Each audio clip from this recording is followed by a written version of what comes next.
Hi everyone and welcome back to the channel. What we got here is a rather battered old front door. It's a rather forgotten piece of history and I'm going to try and restore it back to its glory. But when we picked it up, I had no idea of what we were dealing with. I actually only bought this because you're not going to be able to see, it's got an ornate lock on the inside and it's marked up at €10 and we didn't even give them that for it. So it's made of oak and it's actually quite solid, so I could cut it up and use it for the oak it's made of, and it's got a nice brass knob on the front, so I'm not going to lose money on what I paid for it. I'm starting to chisel apart the bottom half of the door, and as you can see, the bottom half is completely rotten and has got quite a bit of woodworm. But the interesting part is they've infilled the bottom half of the door, probably for, I don't know, security and warmth. But yeah, it is now nearly 6 centimeters thick, and that is probably why it was so heavy. Yeah, and it's all glued together and nailed together, and there's a nail probably, I don't know, every about 2 centimeters, and yeah, they're all a little bit rusty as well, and yeah, it is refusing to come apart. So I don't quite know what to do with that. You can now see the actual reason why I bought the door. Yeah, it's not in bad condition.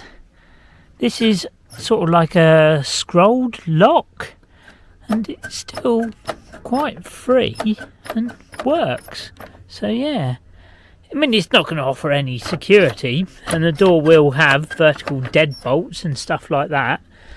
Yeah, so yeah, not a bad purchase for what, €8 for the door. And you can now see it was glued shut, the opening window as well. So yeah, not bad. What I did was I covered the grille ports in paint stripper, and then I wrapped them in cling film overnight, so they've been soaking for at least 12-14 hours, and yeah, it basically didn't even make the paint very flaky at all. So, and it's pretty good paint stripper, and as you see here, I tacked it with the wire brush on the grinder, not just an electric wheel but the grinder, and it's done a little bit but not a lot. So yeah, my next thing is to do, well, I might take the blowtorch to it, or I might put it in the electrolysis tank, which I've had success with in the past. So yeah, I'll keep you posted, but this paint does not want to come off.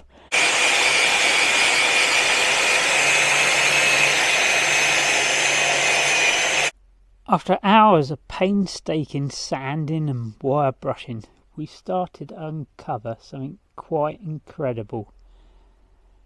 Underneath all that grime and damage were these beautiful grille ports, or grille defence, as I think some people call them. And we also discovered these beautiful old locking mechanisms. They're probably made 100 or 120 years ago. You just don't find these in hardware stores these days. I'm absolutely blown away by the quality of these doors. I mean, who built them? I mean, what's the history behind them? Look at that. It's all handmade. I mean, who would have walked through these doors? On this side, this bar has got 2 marks, and again, this side panel has got little notches on it, 2 notches there, and this bar here has got 2 notches.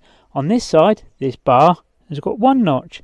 Again, 1 notch, 1 notch. So this scroll would only fit on this side, and this scroll would only fit on this side.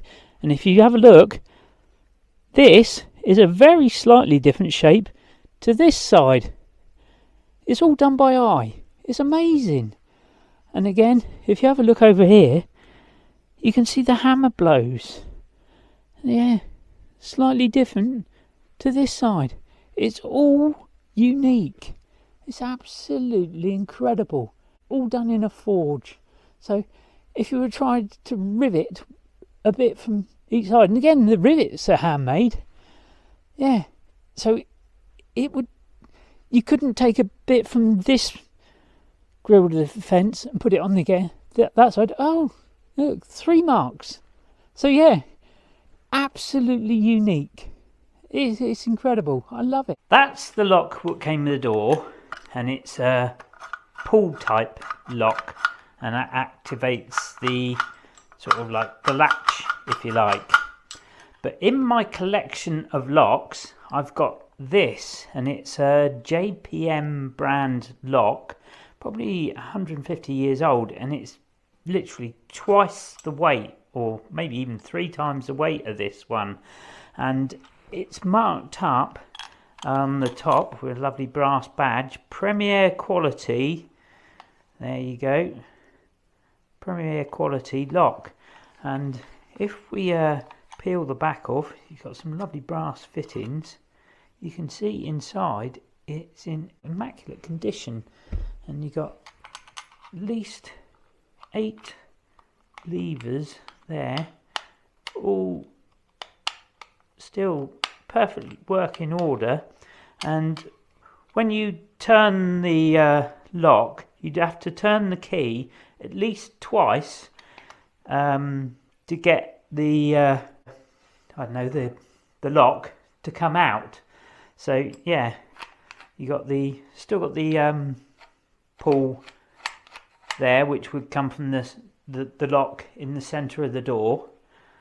Yeah, so it might be, what, 150 odd years old, but that would still be quite a challenge for, you know, someone trying to break into the door to pick. On the back of the door, there are a bunch of these flathead screws, and I love flathead screws, and I'm going to keep them. I'm going to clean them up. And they were keeping this sort of like raised flat panel on the front of the door. And my plan is to maybe reuse this flat panel, and I want to see if I can take it off. So I've got a chisel, and I'm going to see if I can bash it off. That's my plan. So, but the thing is, it looks like it's got an awful lot of glue and paint holding it on, so it's probably not going to come off too easily. So I'm going to give it a bit of a whack and see if it comes off. I've just discovered a hidden panel on the back which we didn't know about. So, oh, just like that, a hidden panel. So we'll see where that takes us. So there's 4 more screws in the centre. Some screw, oh, they're the screw holes from that board there. So if I take those screws out first, that might release the centre panel. I've undone 2 of the 4 central screws, but the other 2 are rather rusty and refusing to give up. So I'm just going to use hammer and chisel. brute force to get the central bit off, so I'll see if it gives in.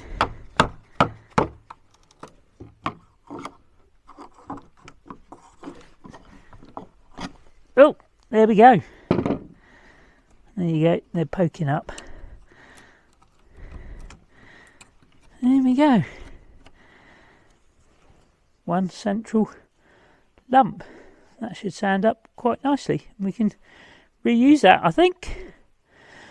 There we go. The corner joints are held together by two about 10mm dowels, and I'm going to drill them out and take all the parts of the door apart. That's the plan.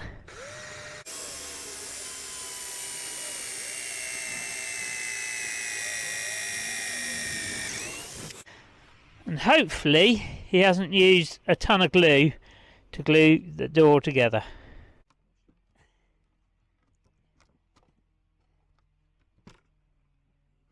There we go.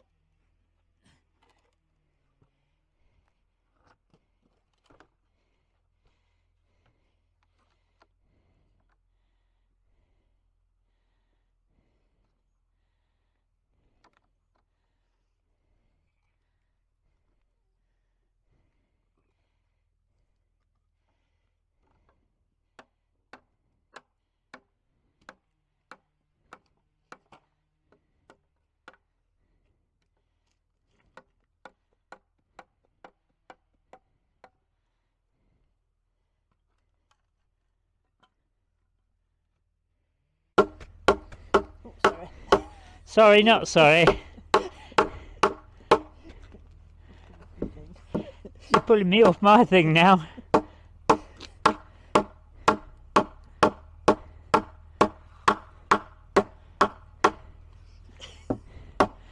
It don't want to give up, does it? Nope. Hey! Rub me better. I got another elbow, it's alright.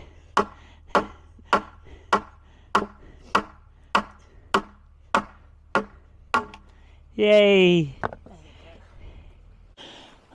I'm not quite sure what the screws are for in the end, because there were countless dowel holes literally everywhere and copious glue which stuck like anything, but I've managed to save, what's that, 6 pieces of wood, only one giant bracket, but a couple of these rather ornate latches, which is nice. So yeah, there's only a little bit of rot and woodworm which I can treat, so yeah, not too bad. Unfortunately, most of the wood on this door was in fact in terrible condition and had completely rotten away, but that doesn't mean this door is finished yet, because I've started to create a whole swathe of new drawings. There are dozens of them, and in the new design will be insulation, rubber seals and things like this insurance and police approved 3-star rated lock, and that will be squirreled away almost invisibly in the new design.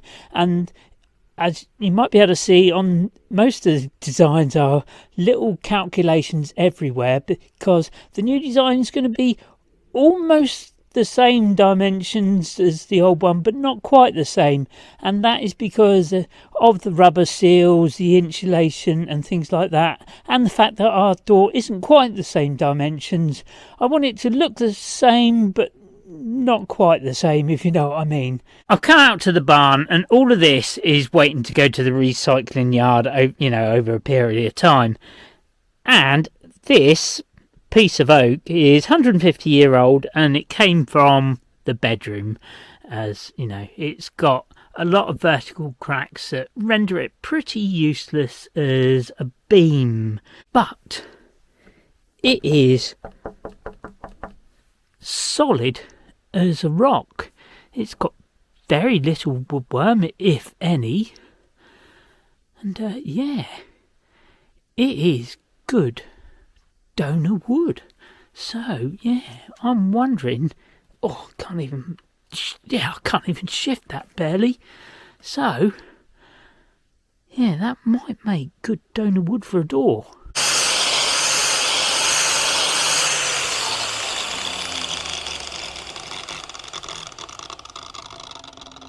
I don't know if you can see, but all these marks and lines going across here, they're hand cut saw lines and axe marks. And the aroma coming up, well, it's sort of like, well, what it is the beeswax, which is built up over the last 150 years, and there's undulations in there as well from where it's been cut by hand. And it's kind of like, well, it's a very oaky maple syrup smell, actually, and it kind of makes me want to eat some lovely pancakes or something, because it's very sweet smelling. But yeah, it's going to take some work to get this flat, because there's quite a few undulations and bumps in here. But yeah, it's a bit lumpy bumpy at the moment, so yeah, it's going to take a bit of a while. We've had a rather major disaster, and here you can see a rather large knot, and if I roll it over, you will see on the underside there what's happened. There is some, I think you'd call it fungal rot, and whilst I was sanding, all of that has managed to drop out. So let's roll that down. It's rather hefty. Yeah, this is the board I was going to replicate, and it is about, well, it's 2 meters 15 long. So yeah, unfortunately I'm not going to be able to use it for that. So I am still going to be able to use it for other bits. So I'm going to use it for the baseboard, and I'm going to use it for a centre divider. So it's not all completely sort of like useless timber. It will get used elsewhere in the door. I cut a bit of oak roughly to width with the table saw, and I'm now going to run it through the planer thicknesser so I can get it exactly 39 millimeters thick with the vernier. The surface of this piece of wood is incredibly rough, and the surface of this piece of wood I've now been working on for, well, countless hours now, and I probably would have started with something like 40 grit sandpaper, and I've worked down to, well, 600 grit sandpaper, and you can see the edges now are, well, they're incredibly sharp, and I've done that with things like standing knives, chisels, and, well, sandpaper wrapped around everything from old sockets, rulers, things like that. So yeah, it's all done by hand, but unfortunately it's also removed quite a lot of material, and now some of the edges you can see around this centre item, this bit here is now a little bit rattly, so I'm probably going to have to remake this centre bit now, because it's, well, it's a little bit loose. So yeah, although it looks super smooth and shiny, I mean, these edges now, you can almost shave with that, it's so sharp. This is actually 3 pieces of wood, and it's held together by tongue and grooves. And as you can see, if I prise it apart, there you go, you can see the grooves there. And the reason why, when I took it apart, that they'd used an awful lot of nails and glue is because this edge here had started to rot away, and woodworm had got in, and the tongue had completely, well, it had turned to mush and rot, and, well, virtually completely disappeared. So, you know, that edge there, when it sat on, the water would have collected along that edge there, and yeah, it just completely rotted away. So that's why there were some extra screws put in, we think, or I think. And yeah, so what I'm going to do is I'm going to cut away this section of wood and replace it with a new bit, so there's a new tongue sitting out. I glued on the strip now, and it's now sitting in the groove really tight now. And whilst I was out there, I remade a central block, and that is wedged in there really tight now. That doesn't move at all. Whilst I was doing it, I made a brass sleeve to sit in the hole in the centre, and on the underside of it I got a roller thrust bearing, so that there's a nut that sits on the underside, so when the nut is tightened up, it's a locking nut. Whilst that turns, it doesn't wear into the oak. I mean, that will be over the next 150 years. I've also remade this central bar that goes through, and the reason why, I mean, the old one stopped short of the bottom of the door by a good, quite a few centimetres really. There's woodworm, rot and all sorts in there. I mean, it's had nails and all sorts banged through it, so I had to use my imagination with the dimensions a bit on that one. Also, I've started to remake the bottom kickboard, but I haven't done the moulding edge on it, and the reason why is it's got a sort of routed edge on it similar to this, but this routed edge was probably done by a sort of skilled craftsman with a chisel, not even a plane or anything like that. And this particular edge isn't even straight. You can see the chisel marks in it, and I don't want to lose any of that character, but I'm going to have to grind up my own router bit. I'm going to buy a similar one and then grind it to shape by eye. So I'm going to see how that goes. It might be a disaster, so we'll see. This is the closest router bit I could find to the profile, and it's travelled from the other side of the planet, so I'm going to have to grind it to shape.